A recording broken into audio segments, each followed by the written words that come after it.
Alrighty guys, we're back for Mono White Bunnies, and this is a Bloomburrow Standard Brew, and I'm Red Cat. Let's briefly go over the deck, then hop right into some ranked, but first things first, this was a suggestion over in the Discord, so thank you so much for the suggestion. It's gonna be a fun one. Check out our bunny rabbits. We got 4 Valley Questcallers. This is a 2-mana 2/3 Rabbit Warrior. Other rabbits, bats, birds, and mice you control get +1/+1. That's the main reason it's in here, but it also has another ability too. Whenever one or more other rabbits, bats, birds, and or mice you control enter Scry 1. And I'll tell you what, never underestimate the power of scrying. We have a couple Regal Bunnicorns. It's a 2-mana. Its power and toughness are each equal to the number of non-land permanents you control. And that should be a pretty hefty Bunnicorn in no time in this build because we have ways to go wide with Hop to it.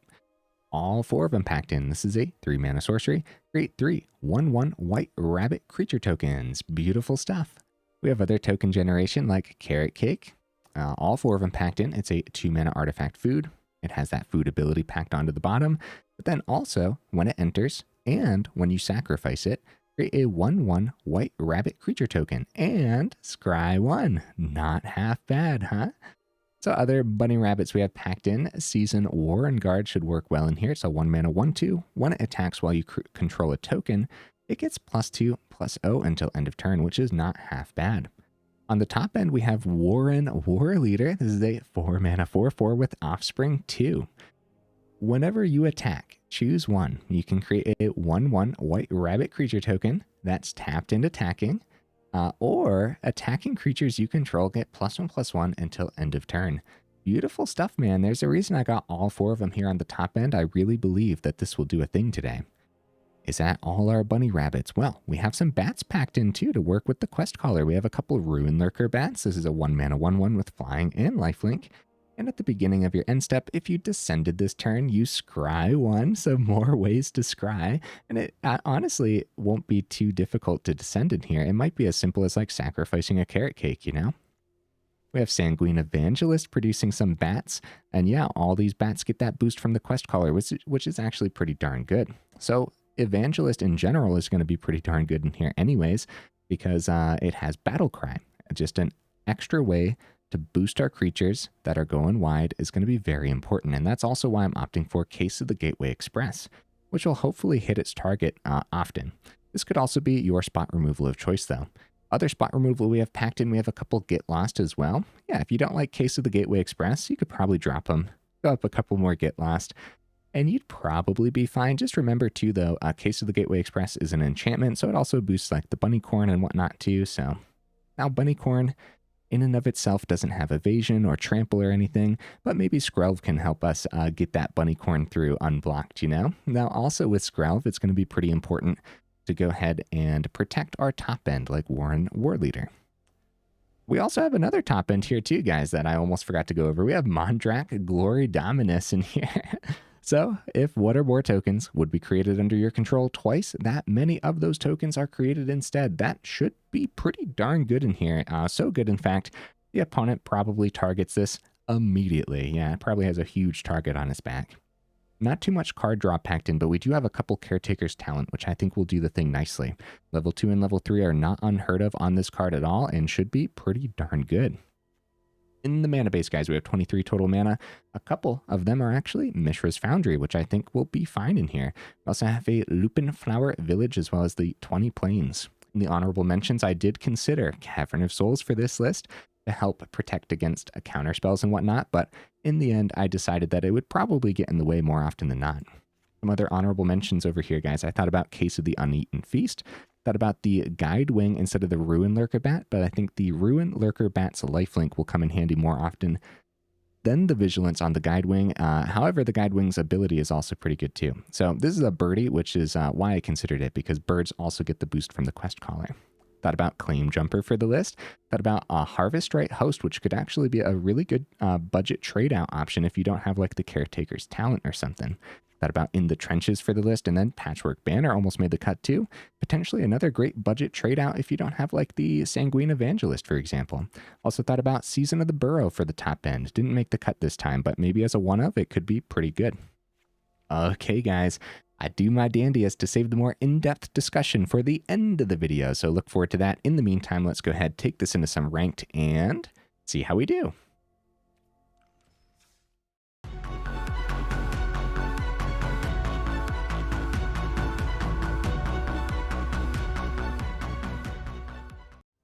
All right, we'll see if we can get right into that first game. In the meantime, what am I expecting from the list? I'm expecting a little bit, man. I think we're going to curve out really nicely. I think we have a lot of powerful creatures packed in. Oh, this is what I mean, man. Look at that curve. I love it. Of course, we don't have any tokens on the board until turn 3 for the Evangelist, and I guess technically we could miss our 3rd mana. But I mean, we keep this.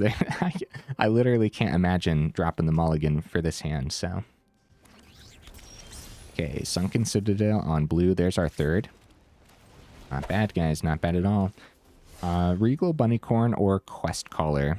Probably the Bunnicorn, so Questcaller can kind of be a surprise after we establish Evangelist. Otterball Elite comes down. More mana. I guess we don't mind seeing it for now. We don't have a swing. Even if we do play the Questcaller, so it's gonna be Bunnicorn. Totally fine. I guess like we could have swung, tried to cheese the 1 damage through. I guess we probably should have, because they were tapped out. Maybe we could have cheesed the 1 through. Speaking of cheesing 1 through, I am not blocking that. Jeskai colors and a prowess creature on the board. I'm terrified. Caretaker's Talent. Holy cow. Yeah, hopefully this match doesn't come down to 1 damage, right? That would be embarrassing. Yeah, so Sanguine Evangelist is going to be pretty darn good for the turn. Let's do it. Then we have the swing with both of our creatures. Since a token's coming in, the Warrenguard will get the boost. Yep, not half bad. Evangelist isn't like a terrible chump blocker if we really think we need to. Much better to keep on a wide board state though because of that battle cry. The Otterball Elite's ability here. Yeah, this having vigilance and everything. Vigilance prowess is a lot. With all these excess abilities on here too. So if they get this power to 3 or greater, they can activate that bottom ability for 2 and a tap. It shouldn't be too hard to get it to 3 or greater. Then they can copy an ability that they're targeting the Kitso with as well. Yeah, so we're just going to go no blocks. I think we're okay for the turn. I don't think there's too much they can do to pop off with their 1 creature. Ooh, they pass it back. Okay. So it's I don't know what we're up against. I was going to say it's probably Jeskai Prowess. The Caretaker's Talent. No combat tricks from the opponent for that turn too. I don't really know. But we're going to play it all out and hope that we're not running into a board wipe next turn. Even so, they probably chumped the Bunnicorn then anyways. So I'm actually not going to play it all out. We're going to play around that board wipe since we don't know what we're up against, guys. We could boost the Bunnicorn by 2. Or we could play around the board wipe, and I think that's the better option here. Because they would probably chump the Bunnicorn regardless. Oh, they're chumping the Warrenguard. And popping the Questcaller with a Helix. Oh, it still trades. Ah, there it is. That makes sense. Opponent thought this through, dude. They get a card draw on the talent as well. So if we boosted the Bunnicorn by 2, they'd be down to 5. If we cheesed that 1 through earlier, they'd be at 4. Yeah, we should definitely get more in the air here. I'm going to keep the Warrenguard back. We're going to stick to the plan. Play around the board wipe at least a little bit. But since we descended, I think the Lurker Bat is fine to get down. Hop to it, keeping it on top. Because, yeah, we're playing around a board wipe for a reason, and that's perfect. Like, going wide for that. The Lightning Helix deduce for the turn, the draw on the Caretaker's talent. I think we're up against Jeskai Control, actually, guys. We should be very scared about that. The Otterball Elite is an interesting choice for control, though. They're opting for fast land here with the Reef and the Coast. Maybe I just don't know what we're up against yet, I guess. I guess, right? Storm Chaser's talent. So prowess. It could be like big prowess, right? Yeah, we'll take the 2 gladly. We don't want to lose what we have swinging in the air. And going for the max boost on the Bunnicorn, it's going to be like a similar concept here of, do we still want to play around that board wipe? And this would be a lot easier to make decisions if we knew what this deck was. It looks really cool though so far, opponent. The boost in the air, they got the chumps on the ground if they need it. We don't want to lose the Bunnicorn though is the thing. We should at least boost it a little bit. Right? Right, probably. I'll play the plains. No, we'll go for it. We'll go for the hop to it. Instead of playing around a ghost that could potentially be a board wipe. Oh, no more lies. We don't have the 3 available. That's not good, guys. All right, I guess we'll go for the Warrenguard. It's definitely like Jeskai Control with the no more lies in there, but it's a really interesting version of that. So yeah, unfortunately, like Sunfall and stuff exists, and what's keeping the Warrenguard back gonna do at that point? Yeah, they have great blocks. We are getting the 4 through in the air. They go for the Otterball Elite. Oh yeah, dude, I probably could have played this one out much better. Actually bringing the opponent down to 2 here. I'm sweating a little bit. Warren Warleader. We should keep that on top, right? I think so. I think we keep like anything we see that's playable on top. Because if we send it, we could just find a plains, and that wouldn't be the greatest thing. Although, if we had the 6 plains before the Warleader, then I guess we would have the offspring potentially. Yeah, I can only imagine the board wipe is on its way, guys. I don't know what the difference would have been keeping that Seasoned Warrenguard in hand. I think just like playing everything out, going wide, and stop playing around the ghost. They go for the clue. They still have 4. It doesn't have to be a Sunfall to be a board wipe. There's other board wipe options here.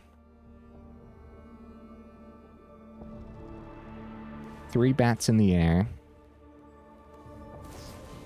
It's going to be a Lightning Helix for the Ruin-Lurker Bat, and they still have 2 mana available, guys.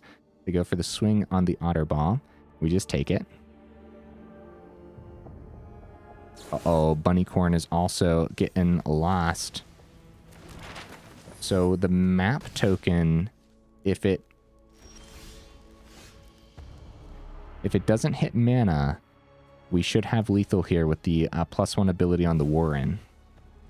So if it hits mana, we play it and then go, okay, another Warleader on top. That totally works, man. Let's get that Warleader down. And we go for that full swing. And it'll be 5 in the air and a block on the ground with the Warrenguard. Beautiful stuff, man. I can only imagine that the opponent has board wipes packed into that list. We go for the draw and discard on the Otterball. Luckily, we have 5 in the air. I didn't get punished for missing a couple points of damage earlier on. I was kind of sweating, though, dude. I think the opponent could have easily pulled this back. They had a good amount of life gain from the Lightning Helix. Yeah, it was a good No More Lies target, too. Really good there. A good Get Lost target. Like, all of the opponent's counters and removal really hit their mark really nicely. All they needed to see was one of their board wipes, so like Sunfall or something, and that definitely felt like a deck list that would have like 3 to 4 Sunfall in it, you know what I mean? Since Sunfall works so well with the Caretaker's talent because you get that token too. We got a little lucky, I would say, because usually the sun falls in their hand.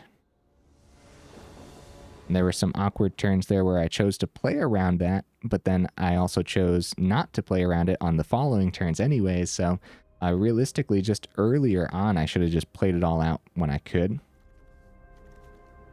I think that would have been a little bit better. This is a great curve, dude. Yeah. Yeah. I like it. All right, Warrenguard. See what we can get done here. We go first, too, so this is huge. A really good hand. Frontliner. I don't think they chump this. I think they take the 3. I don't need the 5th mana right now. 4 is totally fine.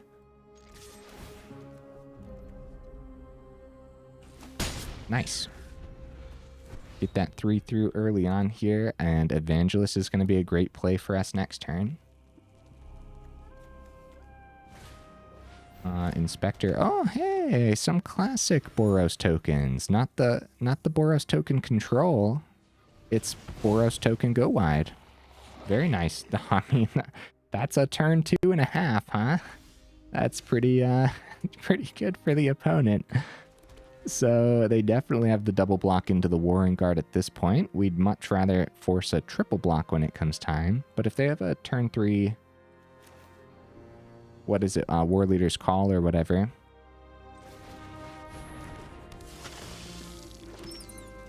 Then we're still... I mean, we're going to be in danger regardless. That was just a... like, we had a really good curve. The opponent's curve was a little bit more efficient.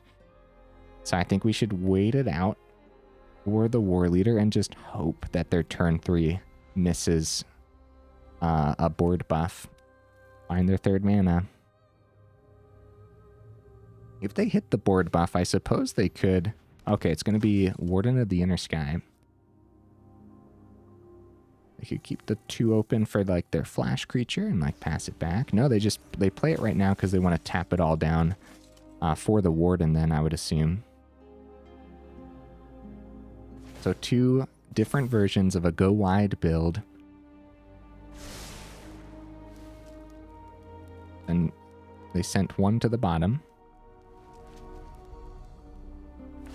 We might have a really good swing here, but we'll be sacrificing at least one of the creatures to the Warden when they block with that, because that's a really good blocker. And Mishra's Foundry is not bad. That's definitely the land play for the turn. We're kind of flooding out here with 23 mana. We sent 1 to the bottom, too. So 7 mana is not great, but at least one of them's Foundry.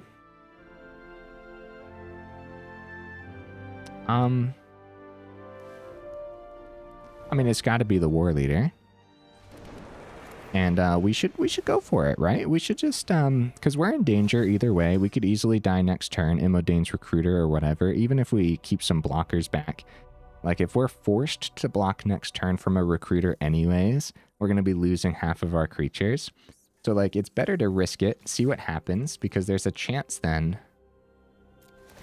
There's a chance that we don't die next turn, but we push enough damage through this turn to make it so that way the opponent has to keep some blockers back. If that makes sense, right? So, yeah, we risk the swing because I think we could easily... It could easily come down to next turn's board buff for the opponent. They block the Evangelist. We get big damage through and a bat in the air. So, I guess if we need to chump something, the bat and the Warleader's available.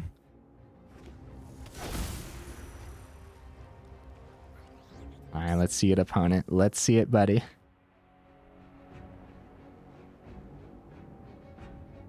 So next turn, too, we have the Foundry to power up. If Warleader gets to stick around... Warleader does not get to stick around. That's bad news, man. Really bad news. So we still have Carrot Cake on this board, too. And Carrot Cake can help us see better things off the top with the Scry, but also keep us consistent with some tokens. They go for the full swing. They must have more, because they have 1 card in hand, 2 mana available. We have Mishra's Foundry. I'm just going to take this, see what happens. I think that they're going to drop a Resolute Reinforcements on our turn as a surprise block. They block Warrenguard in the Foundry. We get 3 through. It's not going to be a surprise, but they do get those chump blockers. So now we need a way. There's no successful way through, even if we buff the bats. So if we get like Warleader off the top or something. Oh, Hop 2 is pretty good though. They probably don't end up double blocking. They don't know what's in hand. The Carrot Cake's life gain could be really good. The Hop 2, it's probably the play though, so we can block. Yeah, so we can block wide. Tough decision because, well, either way, I think we fly in with the bats. We probably play the Hop to it and then keep the Carrot Cake open. So let's start with the flying in with the bats, because yeah, we got to keep that pressure on. Down to 4. Hop to it's going to come down. Sorcery speed, so we want to do it now. And then we have the Carrot Cake. We'll go back up to 12 and potentially another chump blocker if we need it. All right, we have some great sustainability here against Boros Go Wide.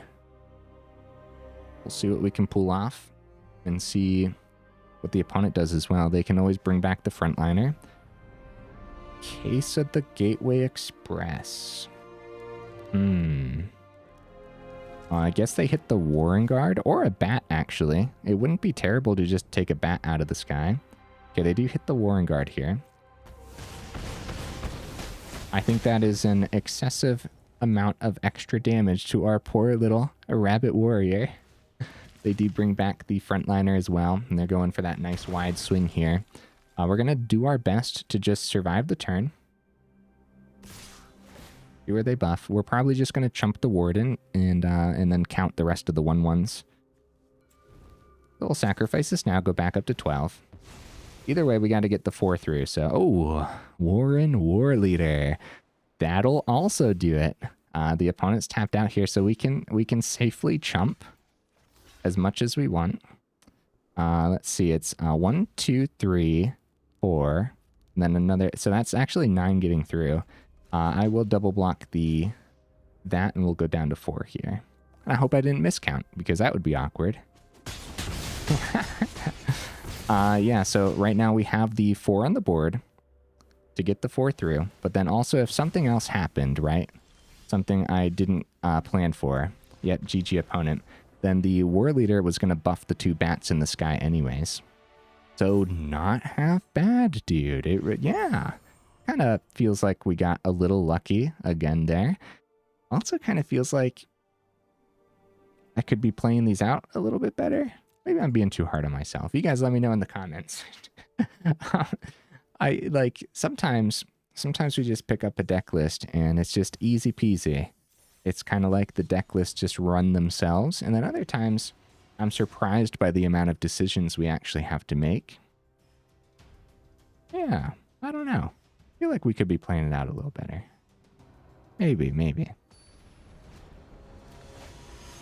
Yeah, not bad though so far.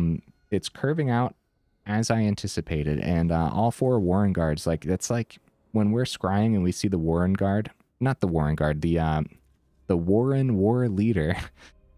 Yeah, when we see that on top, like that's really nice to keep on top. So, yep, we go first. The curve is beautiful, man. I like it. We keep this as long as we see some mana, which shouldn't be an issue with 23, right? Because as long as we see our 3rd on 3. We don't need to see our 4th on 4, but if we do, we're happy about it. We will establish the Skrelv, actually. That could be pretty essential protection when it comes time. It doesn't look like I'm going to take the turn to keep the protection open. We're actually just going to slip that 1 through. And we are going to just play all of our 1-drops. We're going for it, man. Evangelist can come down next turn. Hopefully the battle cry helps us swing wide. It'll also boost the Warrenguard with the token as well. Yeah, with Golgari colors just slamming all the creatures down. And its talent. It's going to be the Warleader, right? We're far away from it. If we drop We can't drop the Evangelist. We need that next turn. Get lost. All right. All right. Evangelist is going to come down, and we could keep the protection for the Skrelv, but I'm pretty sure we just full swing. Want as much getting through every turn, I'm pretty sure. Like, if we keep protection for the Evangelist, that's fine, I guess. But also, if they decide to opt for the Evangelist, at least we get a 1/1 back anyways. And we can't rely on our hand at all if they're having a discard build. So we just got to pretend that the Get Lost doesn't exist until it passes back to us. It passed back to us. Questcaller off the top. Holy cow, dude. All right. All right. We try that Questcaller. Let's see what happens. Yeah, if they target the Evangelist now, I mean, now we keep the Skrelv as protection. Even though it would be an extra 2. Yep, we go for the Skrelv protection for sure. We can pay that 1 GG opponent. Yeah, that's why Skrelv's in here as a 2 of, huh? Good stuff, man. Now that one just felt like the deck list. That one did not feel lucky. You know what I mean? That just felt like we were doing really good things. 3 victories in a row is no joke. Holy cow. So far, everything's really just melting together nicely. Yeah, that Questcaller draw was wild. Holy cow. Guys, while I have you here in the middle of the video, well, first of all, let's go ahead and get into the next game. But while I have you here in the middle of the video, make sure you check out that description where we got that Discord link, as well as that Patreon link too, if you're interested in supporting the channel that way. And then also the other YouTube things, right? If you enjoy the video, make sure you drop it a like. And if you enjoy the channel, then consider subscribing as well. It really does help out the channel a lot. And of course, liking the videos really does help out the video too. So thank you guys. We finally get to see a Caretaker's talent here. This is like our top end. We go first. This is way too slow. I'm going to try to keep the win streak going, and we're going to mulligan, guys. Try to find something a little bit faster. It's a little faster. We send a Get Lost, since there's 2 of them here. The Carrot Cake can help us scry for the 3rd mana if we need to. All right. I'd say after that mulligan, we can't go down to 5. This is a much, much better hand. Scoured Barrens. Questcaller, not bad. We do start with the Carrot Cake, though, as we're looking for the 3rd mana. There it is. We keep that on top. Beautiful stuff. Abzan colors up the beanstalk. Bro, we're going to be in danger in no time. Oh, yeah. We're going to be in danger. Temporary lockdown style list? Probably. That doesn't stop us from trying the hop to it, though, right? I don't know. That's gonna be tough. It's definitely a temporary lockdown style deck list if it's up the beanstalk control and stuff. Nothing on turn 3 is pretty good for us though. Regal Bunnicorn's not bad, but we definitely just buff wide. Go for the swing for 8. If not a temporary lockdown style deck list, we gotta anticipate Sunfall on turn 5. So we gotta win before turn 5, right? Questcaller lands. It's probably some generic spot removal then for the Questcaller. You like how I say it lands like I'm up against blue? When I'm up against control, I'm always like thinking about blue and counter spells and stuff, but no, it's just Abzan. There's no blue mana over there. And it is as easy as a cut down sometimes. Going to be a cease as well. They actually gain 2 from that. I expect more life gain to be packed into this list for sure. Up the beanstalk. Mana off the top would be pretty good for the Warleader. We want to get around that cut down number 2. Hop to it isn't bad, but now next turn the Sunfall will be available. They drop Sunfall, wipe a huge board, get a huge token, draw 2 on the up the beanstalks. Should we play around that though is the big question here. And don't forget, Get Lost can pick up enchantments too. I don't think that would be worthwhile popping it up the beanstalk right now. Opponent down to 12. Like, the question here is, of course, like, what do we realistically want to play around? We just keep the 4 on the board and keep the Carrot Cake open. We'll have, like, 1 token next turn, get the Scry. We got to play around the board wipe. We do. We definitely do. And I think we're going to do that with the Carrot Cake, and I hope that's okay. Because that's a pretty slow turn for us, for sure.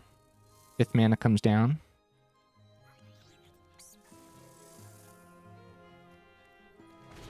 It is going to be Deadly Cover-Up. Thank goodness we played around the board wipe. Did they collect evidence? What are they going to hit here? Oh, our Valley Questcallers, I bet, right? Yeah, they're definitely hitting our Valley Questcallers. That's a good hit. Deadly Cover-Up. It's a really good hit. Nice. Yeah, that was definitely worthwhile for the opponent.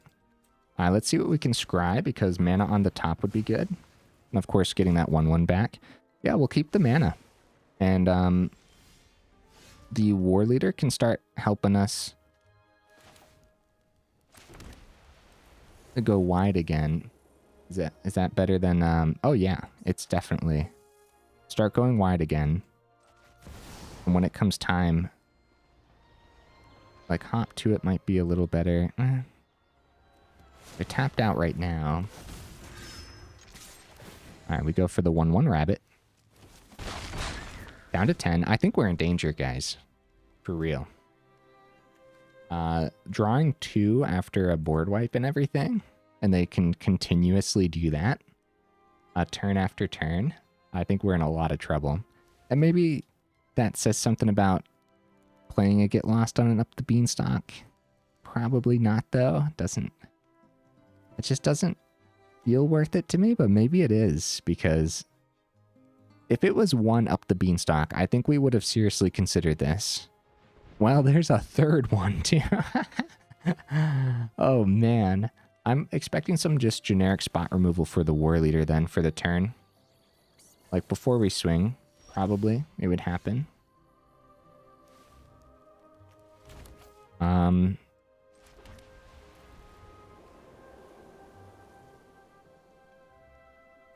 We have an extra 3 if we want to swing for 9. Or we could continue to try to go wide. Well, let's see if they even let us swing with that Warleader on the board. If they do not, it's going to be go for the throat. We have 2 on the board. So at what point, too, do we want to actually play the hop to it and the Bunnicorn? Maybe. I mean, they know everything in our hand right now. Really tough decisions, dude. Let's go for the Bunnicorn play for the turn. I'm expecting more board wipes. We'll keep the Get Lost open, and I really doubt we pop any of those up the beanstalks. I think the Get Lost would be much better to go ahead and hit, like, if they power up the Restless Cottage or something, which I highly doubt, but... Okay, they're passing it back. Okay. Gotta be some more spot removal then, right? Caretaker's talent is actually pretty darn good. It might be better than the hop to it for the turn. We could copy a 1/1 rabbit. I want to keep the Get Lost open, though. But we'd still play the Caretaker's talent before combat. Hop to it boosts the Bunnicorn a little bit more, but we have to just anticipate like another go for the throat for the Bunnicorn. Yeah, so we could copy draw. If we see a land, then we'll still have the Get Lost, but we might miss the mana, so I'm not going to do that. So, generic spot removal for the Bunnicorn. Oh, not just any generic spot, Terra Sunder. They're completely obliterating the Bunnicorn. Okay. Another swing for 2. They have 2 mana open. I'll tell you what, if they get rid of these tokens, Oh, Tear Asunder #2 for the Caretaker's talent is actually really, really bad. Because now we missed the opportunity to actually copy a token and get a card draw as well. Okay. Opponent's down to 7. Yeah, no, I think this is heavily leaning towards the opponent. But we're going to stick this one out, man. Ancient Cornucopia for some little bit of life gain. And they have 5 mana still available after the Cornucopia comes down. Just awkwardly keeping Get Lost? Sure, I guess so. There's some mana. Would have been better to have on the board last turn. But now that we have 6, any of the war leaders that we see off the top becomes pretty deadly with that Offspring ability. So, we start with the swing. They don't know what this Plains is. Looks like they're going to be taking the 2 here. And we've been holding it back for a long while because of board wipes. But I think we have to threaten lethal with our 5 bunny rabbits. And hopefully that's fine. I suppose we should still play the Plains. Just in case they have something that has us discard a couple cards or something, right? Yeah, no real reason to keep the Plains in hand. Like they have Outrageous Robbery, so they're going back up to 6 here. And they hit the robbery for X is... well, first of all, they're drawing on the Beanstalk, so X is 3. Oh no, guys. Oh no. I'll tell you what, though, if the opponent doesn't start doing damage in a couple turns, then we will consider conceding.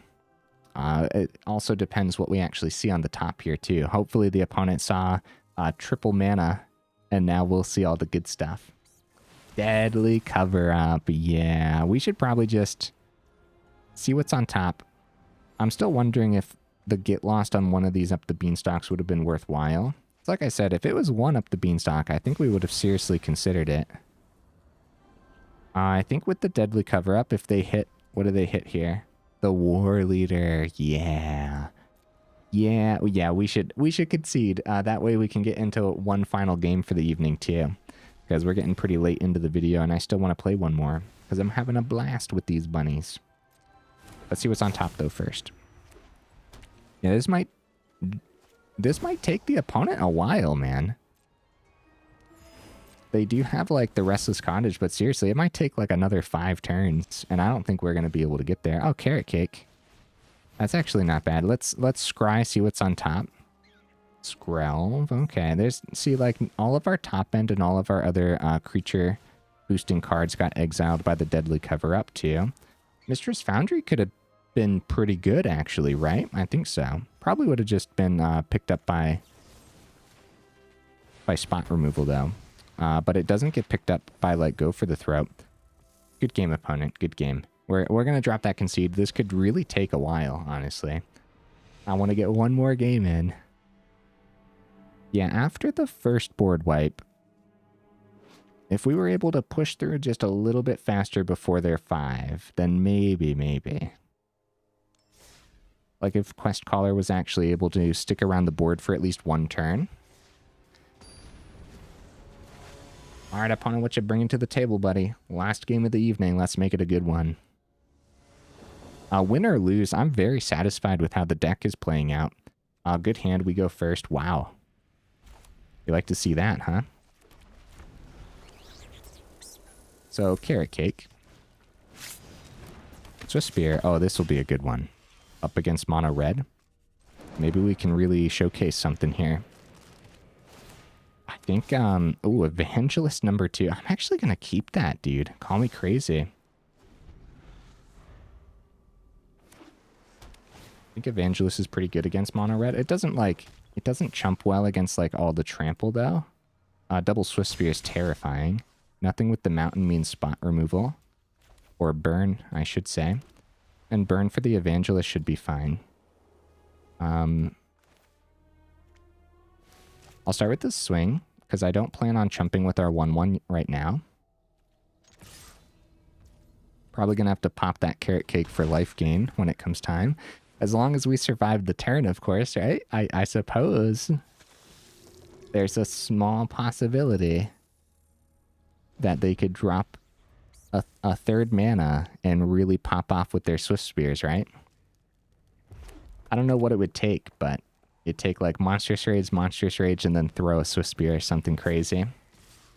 So we could offer a trade into the Swift Spear. It's probably not actually a trade, though. It's probably Prowess, protect the Swift Spear, lose the Evangelist. We still have the Bat.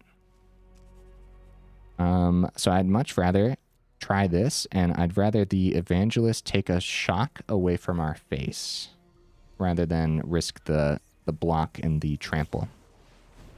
The Evangelist takes the shock away from our face. And we do get 2 bats in the air if we want to double block the show off when it comes time. So another carrot cake is not half bad, dude. But number one, we got to take the show off out of the air, I suppose, because they could easily shock one of the bats and then we're back to chumping. So Case of the Gateway Express, hop the show off, keep the carrot cake open, go back up to 13, get an extra blocker on the ground. Like, double blocking on the ground, like, is not great, dude. If we buff with the Questcaller instead, then we might actually have something, but we're not gaining off the carrot cake. Alright. It's probably Questcaller then, because Questcaller might also take a lightning strike off of our face. Right? Oh man, that's a tough decision.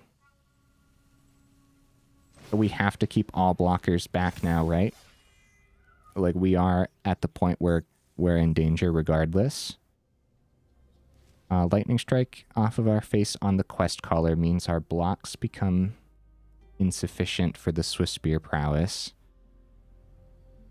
But if we swing for 6, there's no way we survive next turn. They still got 3 cards in hand. Alright. Uphill battle, I would say. We still curved out really, really nicely. Right, so we should attempt it, right?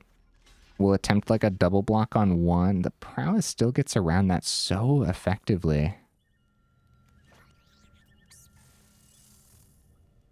We probably don't survive if we don't block. But if we do block, we lose 2 creatures anyways. It's like lightning strike and then trample onto Swift Spear. I mean, that's best case scenario for the opponent, and it's not hard to do that. Like a double block, we would have a chance of taking one out, but it just takes 1 prowess, and all that would be is the Questcaller removal. Oh, really tough decisions here, guys. We're just going to go block, see what happens, because there's a chance that they don't give these trample. There's a chance that they don't give both of them trample. Oh, crap. Oh, crap. They still have 1 card remaining. We're down to 2. We might be dead. We're not dead. All right, dude. Okay. Okay, how do we get around this? The double Monstrous Rage. I mean, we should have seen that coming, right? Carrot Cake Scry. Go back up to 5. And then Evangelist helps us go wide. We'll see what the Scry is first, I suppose. Could save this for their turn, but the Scry might change what we want to do for this turn. Yeah. Yeah, more information this turn over trying to trick them on their turn. So send the planes to the bottom. Oh. That's right. We got a bunny rabbit, so we get to scry a couple times. Another Questcaller is pretty huge. I'm keeping that on top. And then Evangelist.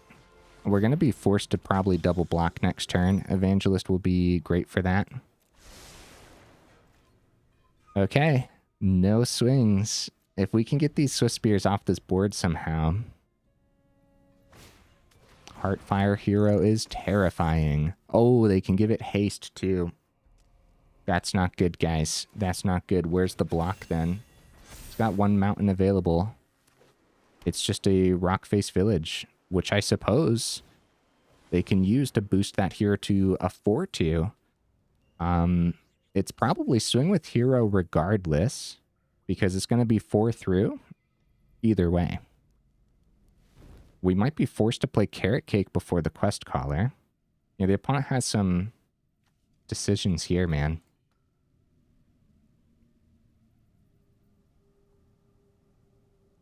I'm kind of on the edge of my seat. This has been a pretty good game so far, I would say. Oh, no swings. Wow. That is huge for us, dude. Okay. It still might be Carrot Cake play, though. Like, getting our creatures a little bit more of a boost is fine, but we probably need even more life gain.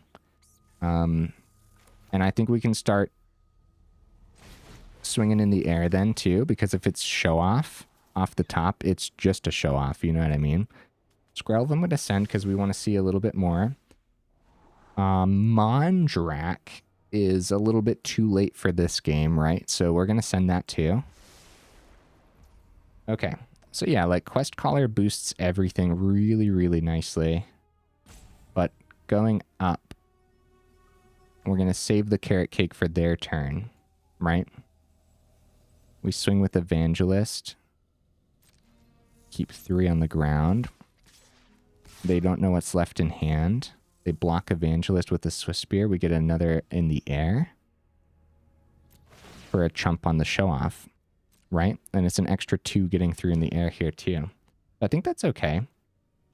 We also have Mishra's Foundry if we need to power that up. So an extra in the air. What the big thing here is they don't know we have another Questcaller. I think Carrot Cake's completely fine to keep on top. Yeah. So we solve the case, that boosts everything, and we pop the Carrot Cake for this turn. It's very essential to gain as much as possible here because of that Heartfire hero being on this board. Because they can get it up to 5 regardless. Full swing. All right. All right, dude. So we start with the Carrot Cake. We want more blockers on the board. Keep the other Carrot Cake on top because that might honestly be the play next turn. It depends what they end up doing here. Either way, we're going to be forced to like full block everything, right? Because we're taking 4 here. If they end up... Okay. The prowess gets around. Prowess gets around, but we still got a chump, right? Take 2, 4, another 2.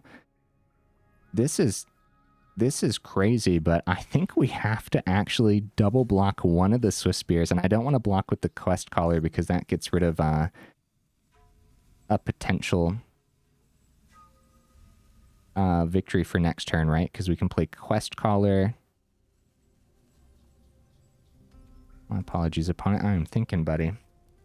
We just don't know what's in hand, right? They got that one card, and we're playing around as much as possible here. Hopefully, we're fine. Because, yeah, we could be in a lot of danger. Wow. Both Swift Spears off of this board. We do take the 4. They have... That's it. That's it, guys. We got there. All right. Yeah, if they didn't miss, it could have been like Monstrous Rage on the Heartfire hero, right?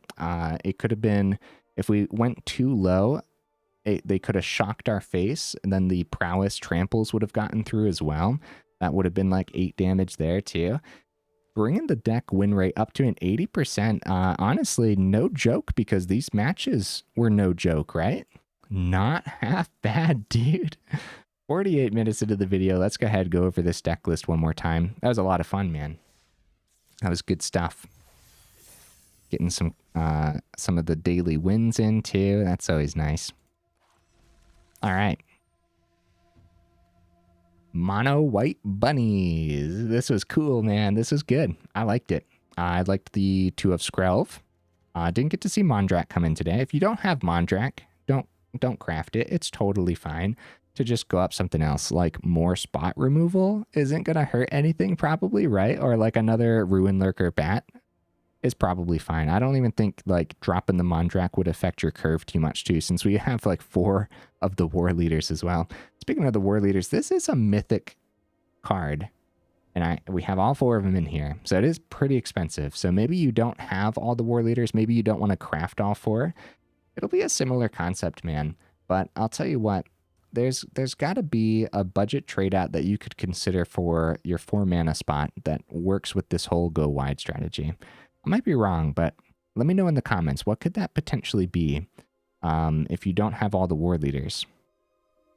Either way, of course, if you have all the war leaders, then I think it was great in here, man. I think when we were scrying that much on the Questcaller and Carrot Cake and whatnot, and scrying on the Ruin-Lurker Bat, there's going to be moments where you're literally just searching for some of your top end, like that war leader, so. And another thing too, like if you don't have the Skrelvs, you know, going up more just 1 mana cards, that would be like the Ruin-Lurker Bat. Going up to 4 of those would probably be fine. I do think that the 2 of Skrelv is going to work out nicely for you, though. Now, if you do go up those couple Ruin-Lurker Bats, of course, they're bats, so they work with the Questcaller. And the lifelink actually works really well, too, when you are up against a lot of mono-red. It is awesome to get that victory in that last game. And Carrot Cake really coming in handy, man. Like, you're looking at the deck list and you're like, wait a minute, this is supposed to be aggressive, right? What's the Carrot Cake doing in here? And it kind of still makes sense, especially when you have that token theme packed in. As far as aggressive deck lists go, it's going to be much less aggressive than something like mono red and stuff like that, right? But at the same time, what it might offer you then in exchange is just more sustainability overall.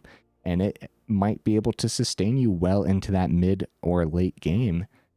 Yeah, just because of what's in here, right? I think Carrot Cake definitely helps with that. Caretaker's talent would have liked to see a little bit more of today. Maybe that's my fault for only having 2 of them in here.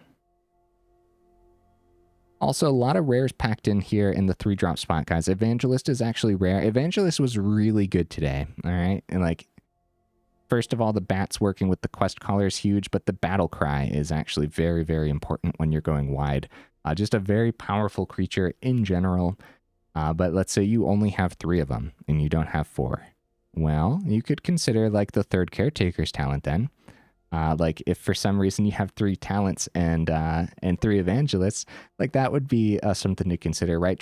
If you're trading stuff out, try to stay on this curve because the curve was beautiful. It curved out really, really nicely. I mean, you can see the curve here too, being a nice aggressive curve, peeking over the 2 drops there. And it worked out really nicely. I actually kind of feel like the Get Lost.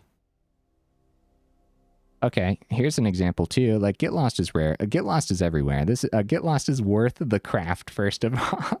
I don't say that about many cards, but this is a lot of people's go-to spot removal. It hits creatures, enchantments, planeswalkers. Sure, it gives them map tokens, but in the long run, especially in like, well, pretty much any build, but yeah, in an aggressive build too, hopefully you're just running the opponent over before they can successfully use those map tokens to their advantage too. But also hitting enchantments is important to pick up like temporary lockdowns and stuff. Temporary lockdown's going to wreck this deck list regardless because of all the token generation. But I mean, when you drop a one card and you get 3 cards on the board, then there's going to be cards that the opponents play. That's 1 card to take away those 3 cards on the board. So like, you know, there has to be some kind of balance there. Anyways, that's besides the point. I was going to bring up like, maybe you don't have Get Lost. You could probably go up the other cases. I liked case of the Gateway Express today, and I think we went wide really successfully. Early on, like it's not as early as like that Boros go wide, but we still had plenty of creatures on the board, and case of the Gateway Express is a potential budget option instead. And also, like if you don't have the Get Lost, then we do see Destroy Evil. I think we'll have to type this all out, right? I don't think that Destroy Evil would be like the best trade-in over the Get Lost for this deck list in particular, but I guess it is definitely something to consider as it's only a common too. Outside of that, outside of like the budget trade-outs, what else do I have to say about the deck list? Not a whole lot, man. We're just kind of like looking at all these rares like, all right, well, which ones are actually worth crafting because the deck list performed pretty well today. Like Valley Questcaller is going to be a really fun build around for a while. Like the fact that we can squeeze it into rabbit lists, bat lists, birds, and mice too. Or like a combination of any of those. Kind of like this one. Like we called it mono white bunnies, but we have bats in here too. So like I would say Questcaller is probably worth the craft. Just remember that it gets picked up by a lot of removal that's floating about standard right now. Cut down is pretty brutal against it. It's just a 2/3. Lightning Strike, of course, right? Making the 4 of slot for a lot of the mono red lists. Bunnicorn, it's only a 2 of. If you don't have Bunnicorn, is that worth the craft? Probably not. We like a lot of bunnies, but it's only a 2 of in here anyway, so you could probably successfully just go up some other creatures, and it would still be okay. And it's like I said, though, the curve is so beautiful, you probably want to go up a couple 2-drops, but that would be up to you, actually. I think there's like a Valiant Mouse that might work well in the 2-drop spot that you could consider. Since the mice also get the boost from the Questcaller, here's a neat one, Nettleguard. Someone brought this up in the comments. This is a 2-mana 3/1 that I kind of overlooked here. Check out this bottom ability, man. A 2-mana 3/1. You can pay 1, sack it, destroy target artifact or enchantment, and that could really come in handy. There's like always artifacts and enchantments that you wouldn't mind picking up, so I like that. And then the Valiant ability is like all right, but I mean, the main reason you would pick this is a budget replacement for your 2-drop spot, right? So the whole point of me bringing this up is Bunnicorn's rare. Maybe you could go up a couple Nettleguards instead. That's a budget replacement. The Valiant here won't really get a whole lot done outside of Skrelv's target. I don't know what else we have in here that actually targets our creatures. Nothing, right? It's just the Skrelv. So anyways, the Valiant is just Nettleguard becomes the target of a spell or ability you control for the first time each turn. It just gets +0, +2. That's not that great, but like I said, it would be in here for other reasons as well. Anyways, that's besides the point. If you got the Bunnicorns, then it's definitely worth the 2 of, for sure, 100%. And it works really well with the Skrelv too, trying to get that through unblocked. Honestly, guys, enough rambling, huh? I don't think there's that much else to say. I think the games really spoke for the deck list. Yeah, I think the games really showcased the deck list beautifully. Let me know in the comments, was I being too hard on myself with those earlier games? Or could I have played it out much, much better anyways, regardless of the victories? The first 2 especially felt pretty lucky, honestly. The other ones were hard-fought victories, and it just kind of felt like the deck list was really doing the thing there, so... All right, guys, it performed well enough for me to not change anything, but I went over the stuff that I would potentially change if, like, you don't have some of these rares or mythics, so... If you made it this far into the video, for real, y'all are champions. I super duper appreciate you, and I will see you in the next video.